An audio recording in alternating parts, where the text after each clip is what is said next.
Hey there, Detroit sports fanatics. I'm Taylor Phillips, and welcome to Taylor's Detroit Sports on Spreaker. You can also find this and all other episodes of Taylor's Detroit Sports on iHeartRadio. Straight and full Detroit and Michigan sports coverage 100% of the time. If you have any opinions on everything that's going on in the Detroit sports world, call in or send a text message live on the show at 231-429-3668. Also, you can add me on Facebook as Taylor Phillips, online at facebook.com/TaylorGatorPhillips14. Like my Facebook page, Taylor Phillips' Detroit Sports page. Join my Facebook group, Taylor Phillips' Detroit Sports Group. And follow me on Twitter at DT2Phillips with 2 L's.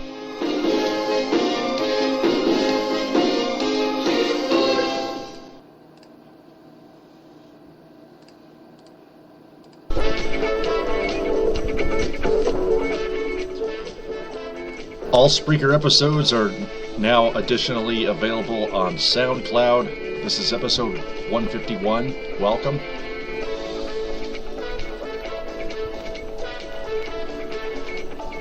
Today we're going to talk about why all stations across Michigan, including 97 Won the Ticket in Detroit and Southfield, decided to air the Tigers instead of the Red Wings.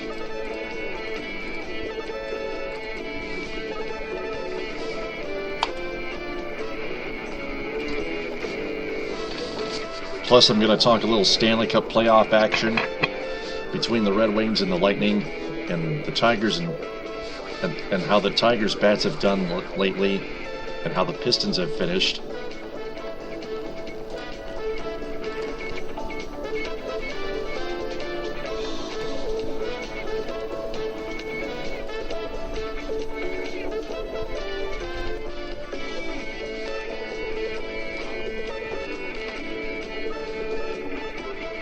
First, let's get to Tuesday night. My cellular data limit was up, which means I couldn't stream anything on my phone without a Wi-Fi connection because it was too expensive.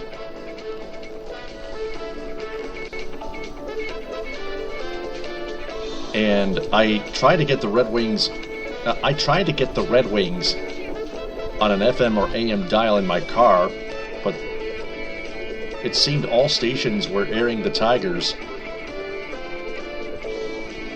when the Red Wings and Lightning were playing Game 3 of the first round of the Stanley Cup Playoffs.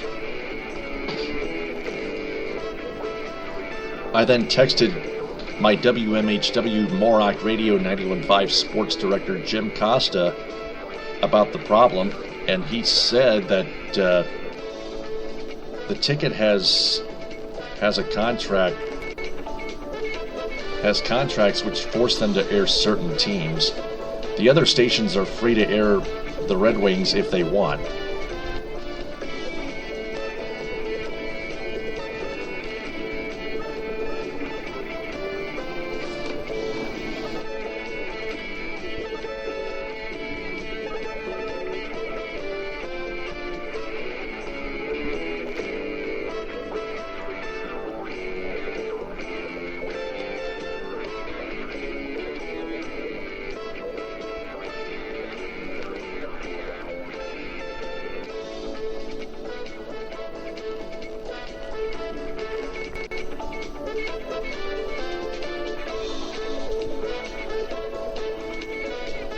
And that's the biggest issue.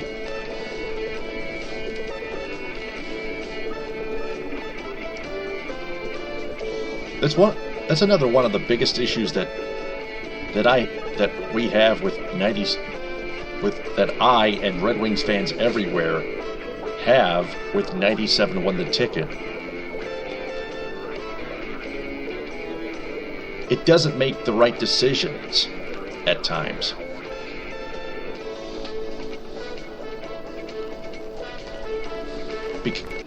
Because this is the Stanley Cup Playoffs. that we're trying to get on the radio here, it's more popular than just a regular season baseball game between our beloved Detroit Tigers and the New York Yankees.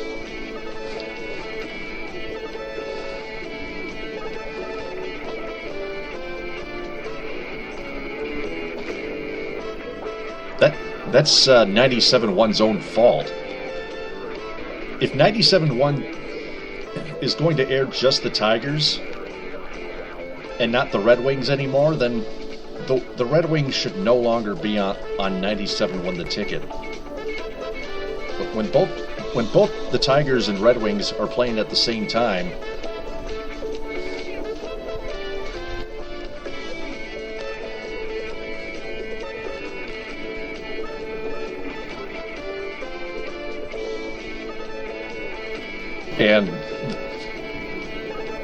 and even 1270 AM, CBS Sports Radio 1270 AM WXYT was airing the Tigers.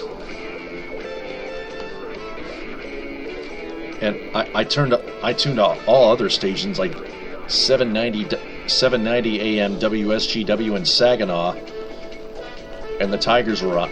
And they had the Tigers on instead of the Red Wings. I tuned to 104.9 FM. They had the Tigers on. I tuned to 104.9 in the mid-Michigan cities. They had the Tigers on.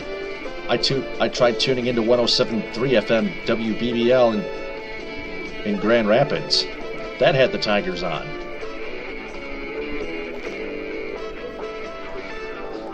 I even tuned to the northern Michigan radio stations. Both of them had the Tigers on.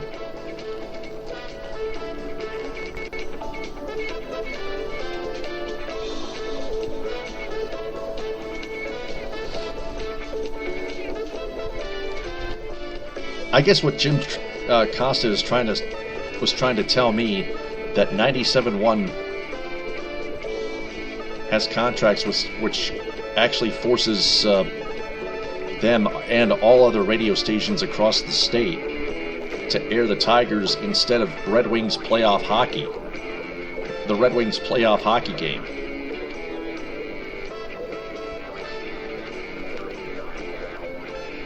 Well, I guess I'd like to say that 97.1 The Ticket is dumb and is garbage. And what if the Tigers and Lions were playing?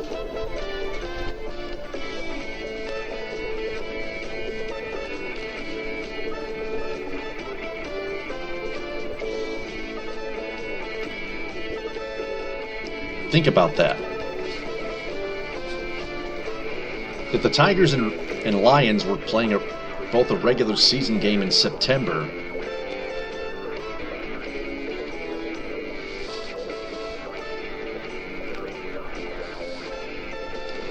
and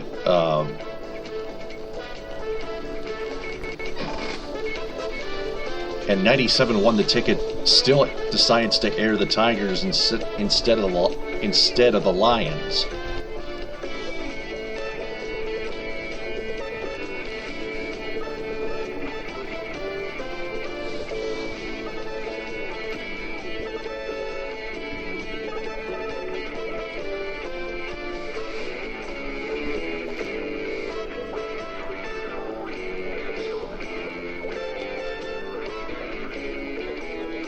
Then Lions fans everywhere would have fits. That's also why I think why 97.1 The Ticket should no longer carry the Lions or the Wings. There are plenty other radio stations in the Detroit area that could be used as flagship stations for both the Lions and Red Wings. 97.1 The Ticket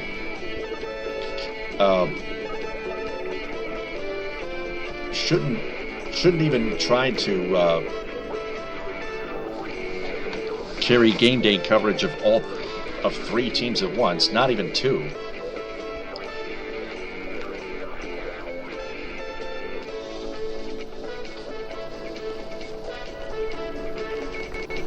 For example, the Pistons, it was a good decision for the Pistons to move from 97.1 The Ticket to Detroit Sports 105.1 last summer.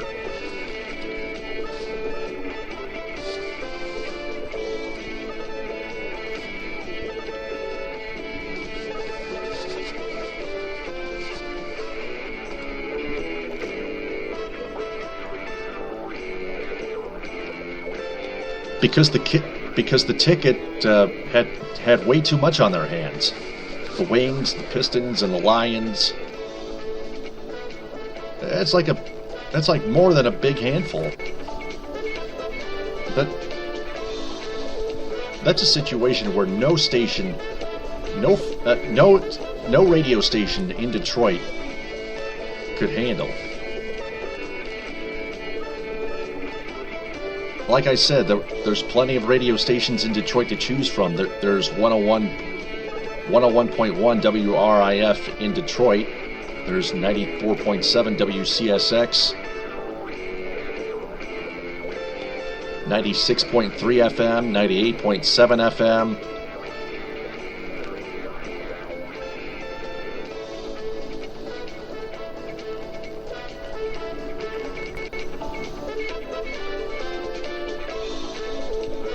The Lions, either the Lions or the Wings should move to 101 The Riff.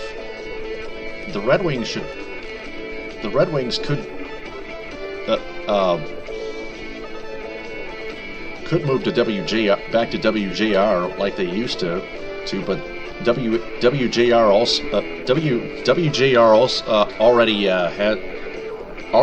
is already covering game day coverage of Michigan State Spartans football and men's basketball in Detroit.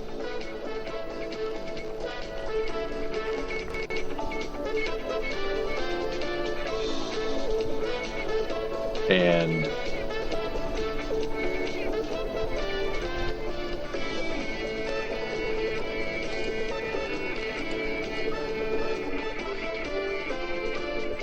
and 1050 WTKA in Ann Arbor and 950 AM WWJ in Detroit already carry the Michigan Wolverines football and men's basketball teams.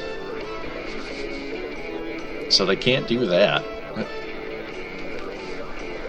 So the Lions and Wings can't move there.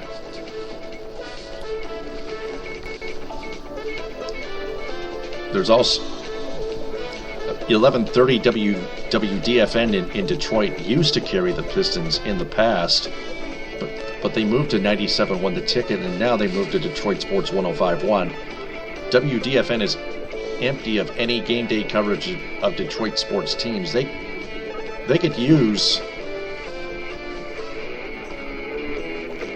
either the Lions or the Red Wings.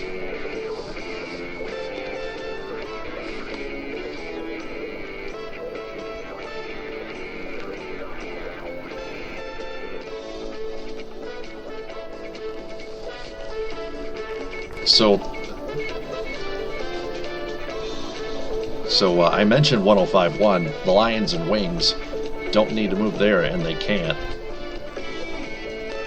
And they can't move to WJR. They can't move to 950 WWJ. They can't move to 1050 AM WTKA. Another option would be for all radio stations across Michigan that carry game day coverage of Detroit sports teams, if they're going to carry more than one Detroit professional sports team, they should establish a sister station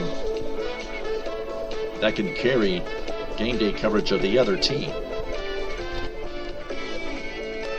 But more importantly, it's even impossible for any radio station to carry three teams, just because it's a station in metropolitan Detroit, for example. I want everybody's opinions on this. Call in live or send a text message with your name, city, and state at 231-429-3668.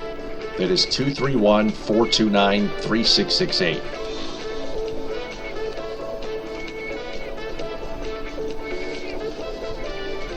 There's also 104.3 WOMC in Detroit. There's also, let me check that again. Let me check that list again on TuneIn Radio, on the TuneIn Radio Pro app, a mobile app on my phone.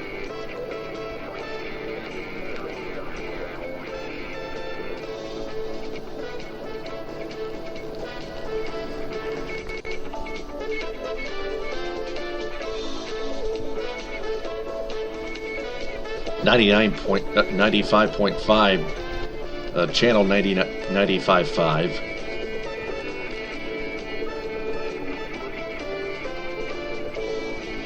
.97.9 WJLB FM 98, a hip hop format. 99.5 WYCD, a country music station in Detroit. 100.3 WNIC, adult contemporary.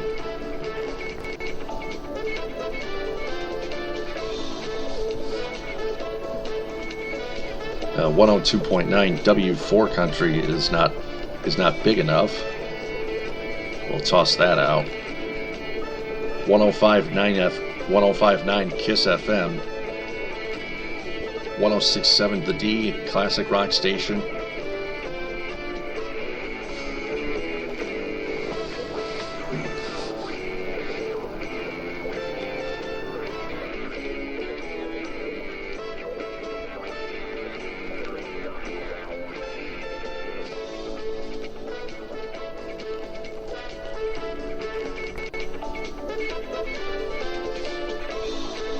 .1290 WLBY, 1200 News Talk 1200 WCHB, AM 1460 WPON, AM 1590, an alternative rock station, and 105.5 FM.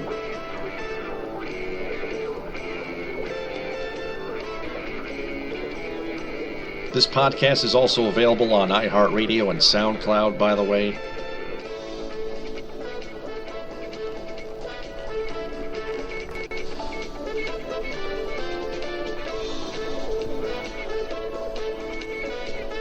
There's AM 1600 WAAM, conservative talk.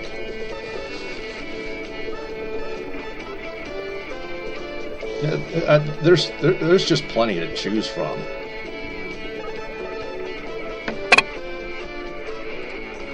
Let me check the Radio Online website.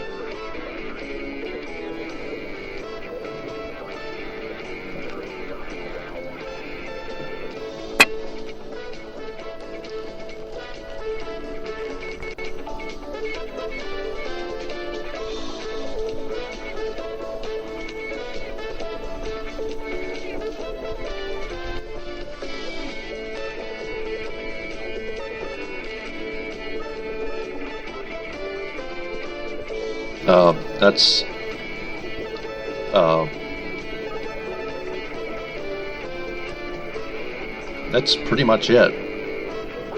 That's actually pretty much it.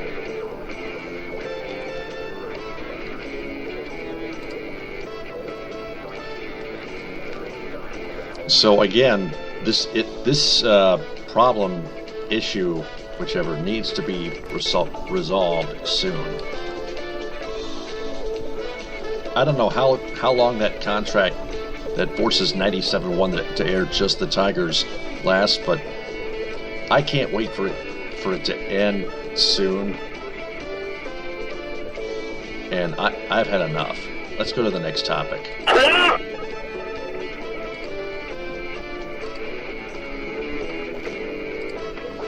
The Red Wings lead the Lightning 2 games to 1 in the Eastern Conference Quarterfinals series, the Atlantic Division Semifinals, I like to call it. I've called it the Atlantic Division Semifinals plenty of times on Blog Talk Radio.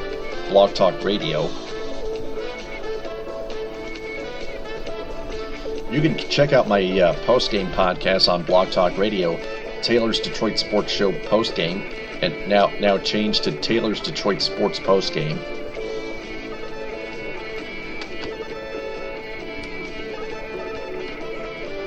The Wings won Game 1 3-2. Then they took a 5-1 pounding in Game 2 Saturday. Then they shut out the Lightning 3-0 in Game 3 with goals from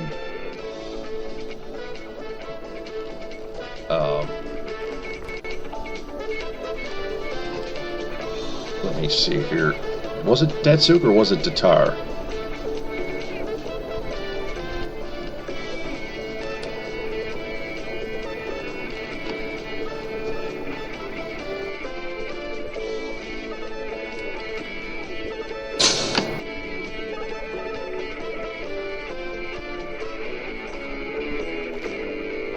It was Pavel Datsuk tipping in a shot from the blue line off the stick of Tomas Tatar. And then Riley Sheahan on the power play and Luke Glendening, the empty netter. Sheahan's goal is on the power play, as I just mentioned. Jonathan Ericsson got himself 2 assists and 4 or just a 2-minute penalty.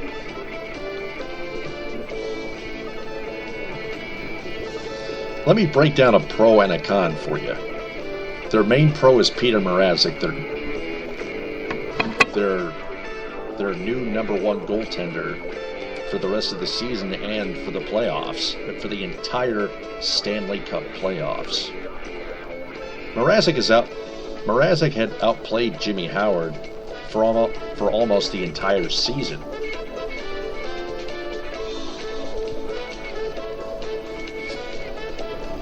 Mrazek even outplayed Jimmy Howard in the shootout statistically all season long, and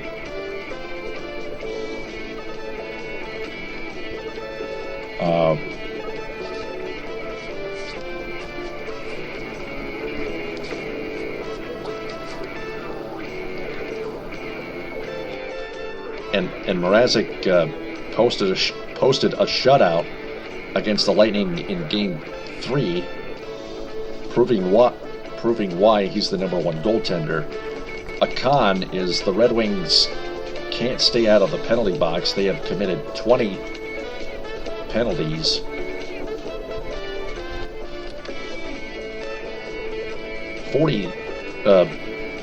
Forty penalty minutes in this series. They got to stay out of the penalty box.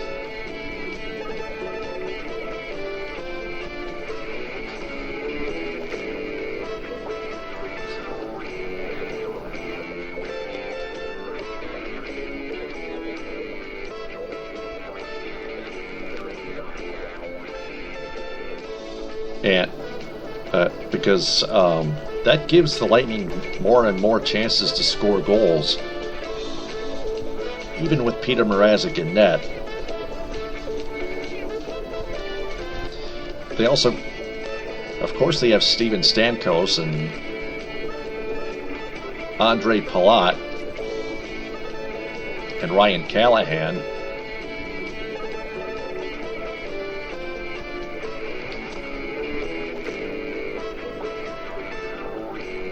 And Valtteri Filppula.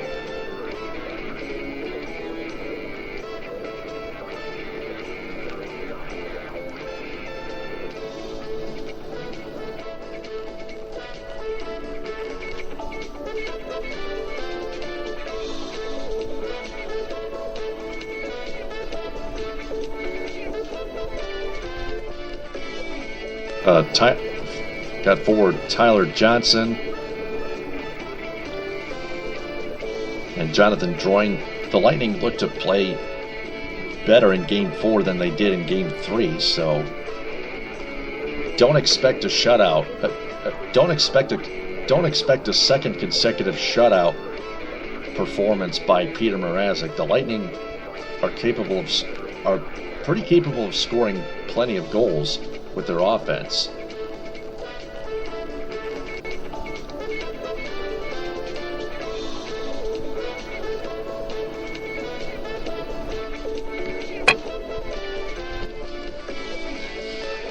But I'm pretty sure that Peter Mrazek will keep shutting the door on them. He only had to make 22 saves, though. Their defense was blocking more shots. The Red Wings defense did. And they need to keep it up.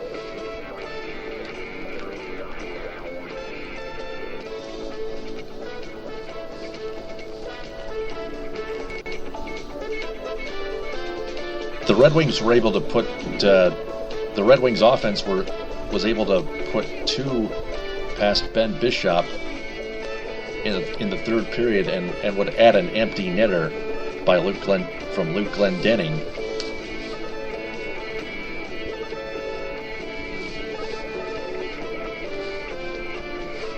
I mean, Ben Bishop's another good goaltender in the another great goaltender in the NHL, but the Red Wings need to keep pushing forward with their offense. They need to try to get more pucks in the net past Ben Bishop.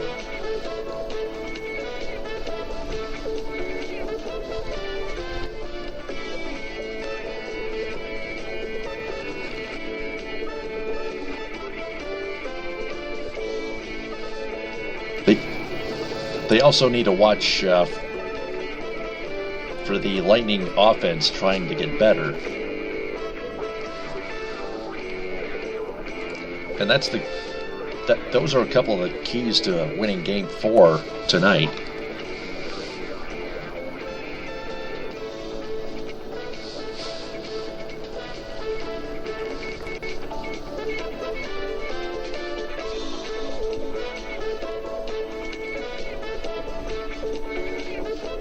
They lead the series 2-1. We'll see tonight at 7 if they can make it a 3-1 series lead.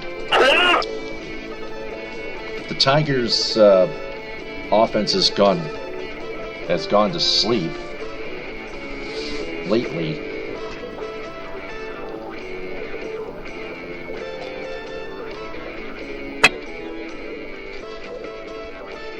They lose here again today, 2-1.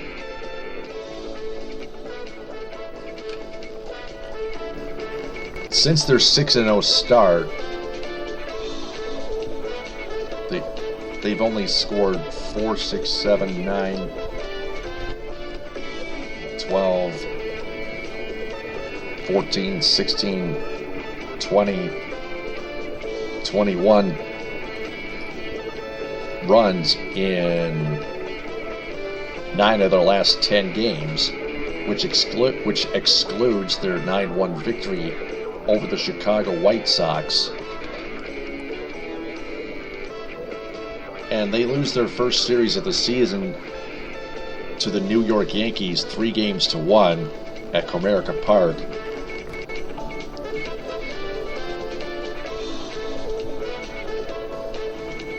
And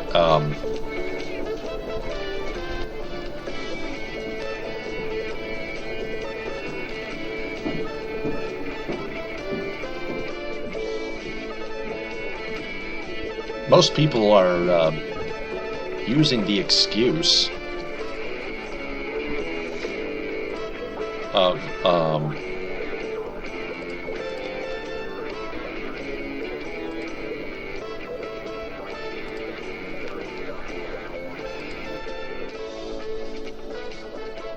most Tigers fans and media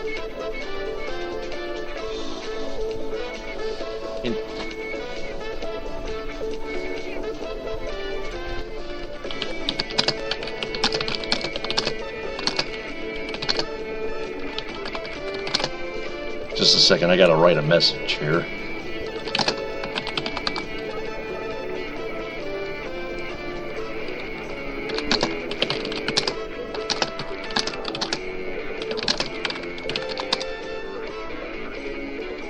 Okay, so again, 21 runs in 9 of their last 10 games, just 21, which is a very small handful in that span, which excludes the 9-1 victory. So it's total it up 31 runs in their last 10 games, still small. And it was only one good game for their offense. But most Tigers fans and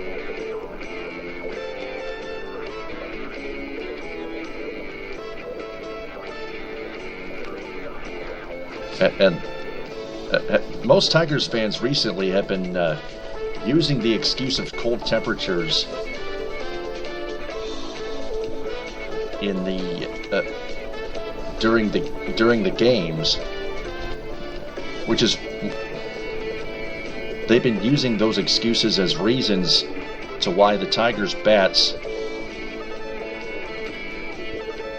have been cold, if that's the way they want to put it. That's not what I want to hear. What's your problem there, pal? Can't a guy get a bit of sleep? Don't bug me. They always think it's the cold temperatures. Crybaby! How long are you going to keep whining like a child? You're just a crybaby, a coward.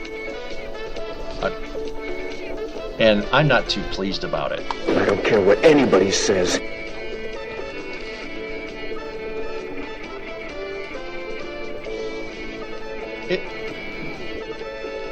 They only scored in the Pittsburgh series. They only scored 7 runs. They still took 2 out of 3, but their offense still could have produced a lot more. In the first, and then in the first 2 games of the 3-game series against the Chicago White Sox, they only scored 5 runs the first 2 games before scoring 9 in the finale.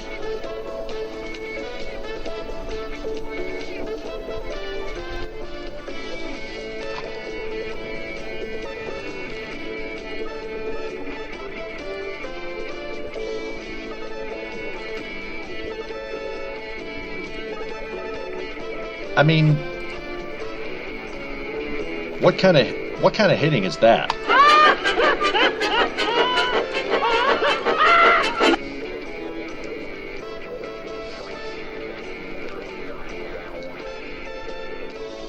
There's no excuse for that.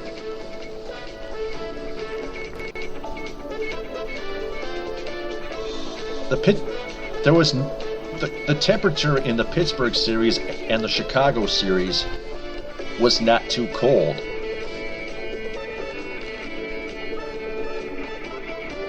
The first game of the Yankees series, not too cold.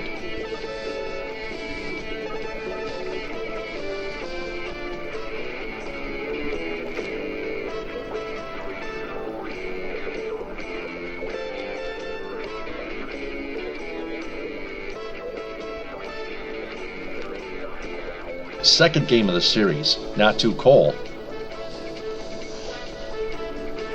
Third game of the series, yeah, it got even colder, obviously, but this is spring.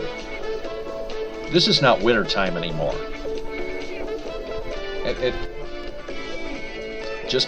Even though we're in the state of Michigan, that's just a bunch of baloney. I don't care what anybody says. The Tigers' offense has to get better. The Tigers' offense has to heat up their bats again by themselves. That's the only way I'm going to put it.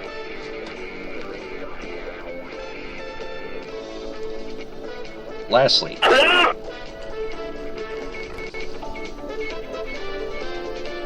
Pistons end their season at 32-50. and still missed the playoffs, but that's still better than 29 wins. The Pistons, as I mentioned a while ago, they have the better team,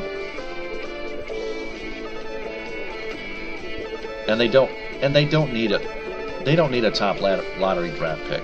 They don't need a top lottery draft pick. They already have a better roster without Josh Smith. They started 5-23 with him before waiving him, and he signed with the Houston Rockets, and he did better with them, and the Rockets already had one of the best records in the NBA, in the Western Conference, for example, and the Pistons without Josh Smith played a lot better. Both sides went in better directions. And even though they lost Brandon Jennings out for the rest of the season due to a ruptured Achilles tendon and lost 10 straight,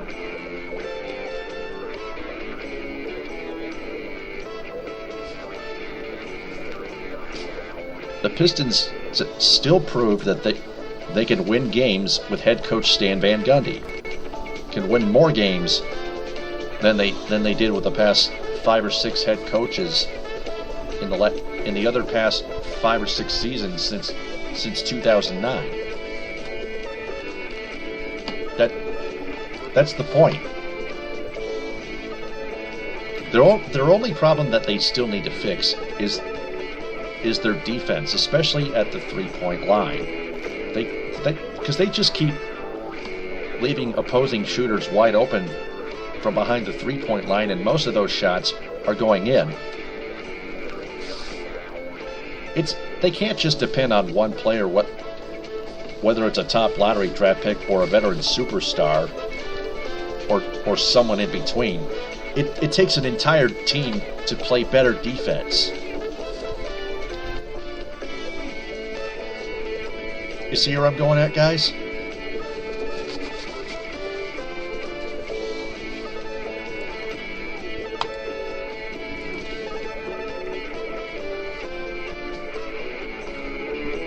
So, when Brandon Jennings gets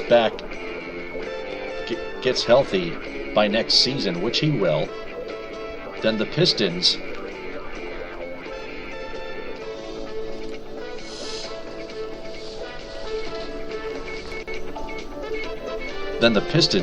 offense will skyrocket their points up to like over 130 points, which is a bonus. And they're going to keep winning a lot more games than they did this past season. And they might even have a shot at an NBA title. Think about that. What are your thoughts on this? We got just under 6.5 minutes left on the show. Call in at 231-429-3668. Tell me who you are and where you're from. Name, city, and state. Also, text message me at 231-429-3668 with your name, city, and state.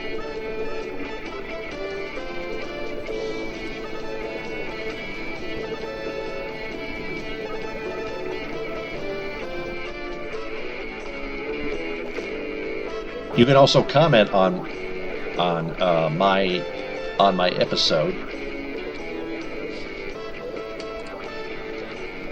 I have no feedback yet, but you can leave comments later after this is done.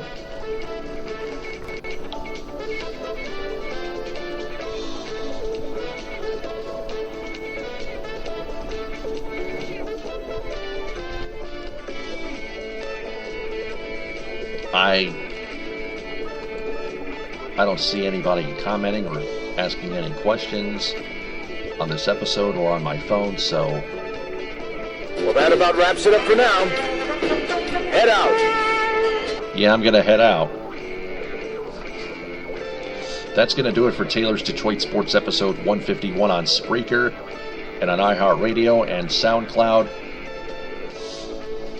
get ready to watch Red Wings hockey on NBCSN.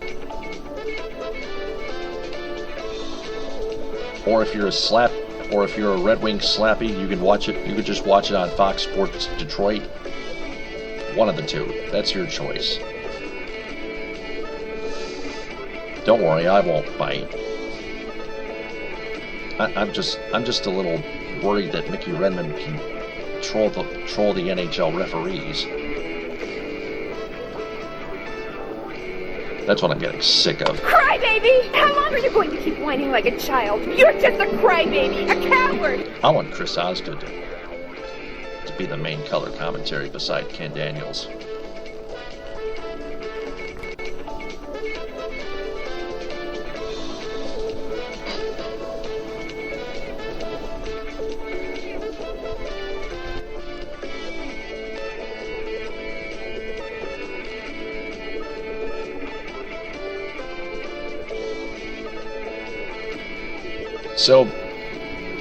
So I'm going to end the episode,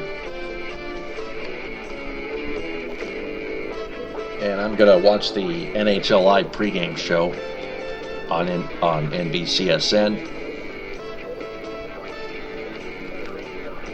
I will talk to you. I will be back on for episode 152 sometime a bit later. TTFN, ta-ta for now.